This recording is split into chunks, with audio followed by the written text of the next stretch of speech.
గంధం అమావాస్యను పురస్కరించుకొని సింహాచల క్షేత్రం భక్తులతో కిటకిటలాడింది. చందనోత్సవానికి ముందుగా వచ్చే అమావాస్యను మత్స్యకారులు గంధం అమావాస్యగా జరుపుకుంటారు. అలాగే మత్స్యకారులు పెద్ద సంఖ్యలో సింహాచల క్షేత్రానికి వచ్చి ముందుగా పుష్కరిణిలో స్నానం చేస్తారు.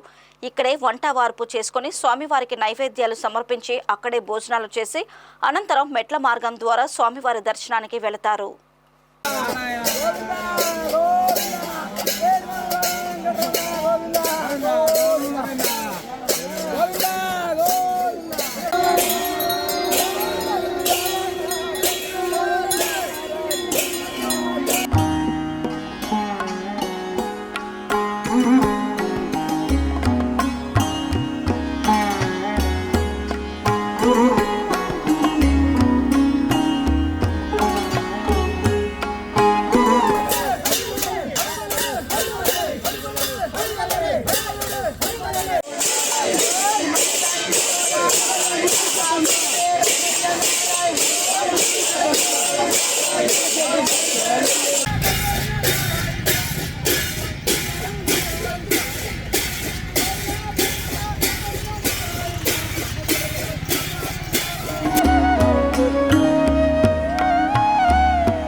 ఈరోజు మత్స్యకారులు పెద్ద సంఖ్యలో రావడంతో సింహాచల క్షేత్రం కొండ మీద కొండ దిగువన భక్తులతో నిండిపోయింది. ఉత్తరాంధ్ర, ఒడిశా రాష్ట్రాలకు చెందిన మత్స్యకారులు భారీగా వచ్చారు. గంధం అమావాస్యను పురస్కరించుకొని ఆలయ అధికారులు భక్తుల కోసం అవసరమైన ఏర్పాట్లు చేశారు. అలాగే పలు స్వచ్ఛంద సంస్థల వారు మత్స్యకారులు భక్తుల కోసం భోజనం, పలహారం ఏర్పాట్లు చేశారు. మత్స్యకారులు అప్పన్నను తమ ఇంటి అల్లుడుగా భావించి గంధం అమావాస్యను జరుపుకుంటారని ప్రముఖ ఆధ్యాత్మిక విశ్లేషకులు, రచయిత ఆచార్య కొలవెన్ను మలయవాసని వివరించారు.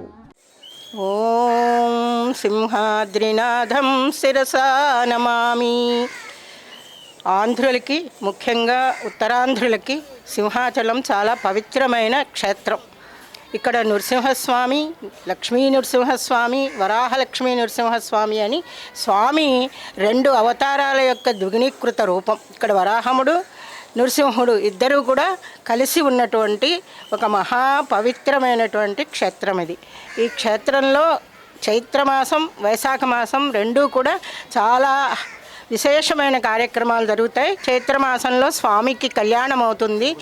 వైశాఖ మాసంలో స్వామి నిజరూప దర్శనం మనం దర్శించగలుగుతాం. నిజరూప దర్శనం అంటే స్వామి ఏడాది పొడుగున గంధం పూతతో ఉంటారు.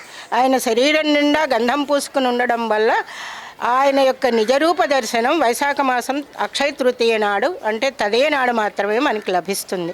అయితే ఈ స్వామి యొక్క పూజా విధానంలో ఆబాల గోపాలానికి చాలా ప్రత్యేకత ఉంది. ముఖ్యంగా విశాఖపట్నం వాసులకి మన సంవత్సరాది ముందు కొత్త అమావాస్య ఎలాగో ఈ తృతీయ నాడు, అక్షయ తృతీయ నాడు వచ్చే గంధం ఒలుపు పండగకి ముందు వచ్చే అమావాస్యని గంధం అమావాస్య అని చాలా పెద్ద పండగ చేసుకుంటారు. ముఖ్యంగా జానపదులు ఈ పండగని చాలా విశేషంగా జరుపుకుంటారు.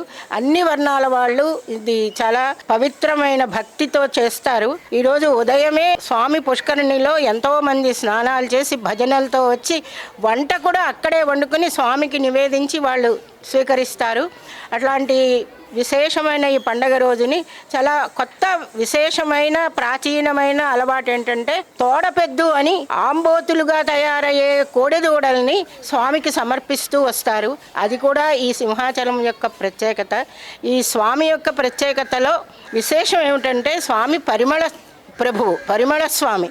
ఆయనకి ఒంటి నిండా గంధం, సింహాచల సంపెంగల పూలమాల, తులసిమాల, పనసపళ్ళ పరిమళం, కర్పూరహారతి పరిమళం కలిసి పంచామృతంలాగా ఈ పంచామృత పరిమళ సుగంధి ద్రవ్యాలు మనకి ఆయన ప్రసాదంగా ఇస్తారు. ఈరోజు మనకి గంధం అమావాస్య. గంధం అమావాస్య అంటే గంధం వలిచేటువంటి అక్షయ తృతీయ నాటికి ముందు వచ్చే అంటే చైత్ర మాసపు అమావాస్యని గంధం అమావాస్య అంటారు. ఈ గంధం అమావాస్యకి ప్రత్యేకంగా అందరూ అంటే ఆ ఇంటి పేరు వాళ్ళందరూ ఒక ఇంట్లో కలిసి, ముఖ్యంగా పెద్దవారు ఎవరైనా ఉంటే వాళ్ళ ఇంట్లో కలిసి ఆ రోజు పూజ చేస్తారు. ఈ పూజకు ఒక ప్రత్యేకత ఏంటంటే దీన్ని గిరిడి ఎత్తడం అంటారు.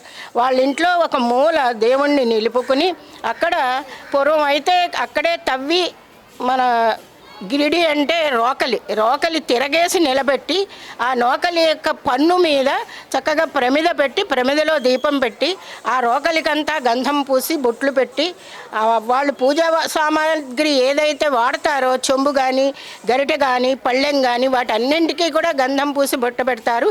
అందరూ ఇంట్లో గంధం తీసుకుని తలస్నానం చేసి గంధాలు పూసుకుని భక్తితో గిరిడి చుట్టూ కూర్చుని భజనలు చేసి వడపప్పు పానకం ఈ రెండు ప్రధానంగా నైవేదన చేసి అందరికీ పెడతారు. ఈ పండగలో ఉన్న ప్రత్యేకత ఏమిటంటే ఆ ఏడాదిలో ఎవరైనా ఏ కారణంగానైనా మానవ తప్పిదాలు రకరకాలుగా ఉంటాయి. ఒకవేళ దెబ్బలాడుకుని మాట్లాడుకోకపోయినట్లయితే ఈ గిరిడి పండగకి అందరూ వస్తారు. మా తప్పులు క్షమించమని స్వామి ముందు వాళ్ళిద్దరు కుటుంబాల వాళ్ళు మళ్ళీ మాట్లాడుకుంటారు. చాలా అన్నదమ్ముల్లా కలిసి ఉండడానికి ప్రయత్నం చేస్తారు. కయ్యమాడి కలిస్తే కన్నవారి బలం అని అనుకుంటారు. అంటే కన్నవారు మనకి ఎంత బలం ఇస్తారో ఒకవేళ దెబ్బలాడుకుని విడిపోయి మళ్ళీ ఈ గిరిడి పండగ నాడు కనుక కలిస్తే పుట్టింటి వారిచ్చేంత బలం వారిద్దరి మధ్యన ఉంటుంది అని నమ్ముతారు. ఈ గిరిడి పూజ తప్పకుండా కొన్ని ఇళ్లలో పరంపరంగా వస్తూ తండ్రి తాతల నుంచి వస్తుంది.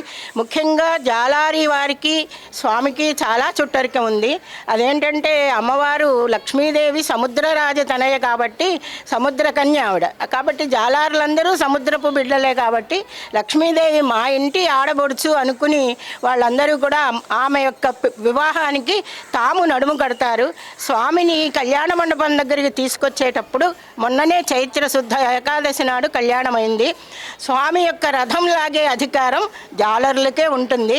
మన విశాఖపట్నం, భీమునిపట్నం, ఎండాడ ఇక్కడి నుంచి అన్ని చోట్ల నుంచి కూడా ఈ పెద్ద జాలార్పేట, చిన్న జాలార్పేట నుంచి కూడా అందరూ వెళ్ళి రథాన్ని లాగి స్వామిని దగ్గరుండి స్వయంగా పెళ్లి కొడుకుని తీసుకొచ్చి కళ్యాణం మండపానికి పీటల మీద కూర్చోపెట్టే వరకు జాలార్లు వారి యొక్క ప్రాతినిధ్యాన్ని దాంట్లో చూపించి సింహాచలేశ్వరుడు సాక్షాత్తు వాళ్ళ ఇంటి అల్లుడుగా భావించి పూజించి ఆనందిస్తారు.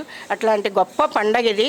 స్వామికి కొన్ని వందల గంధపు కిలోల గంధపు చెక్క తీసుకొచ్చి గంధం అరగదీసి గంధం పూయడం అనేది ఒక పెద్ద పండగ. ఇది 4 సార్లు పూస్తారు.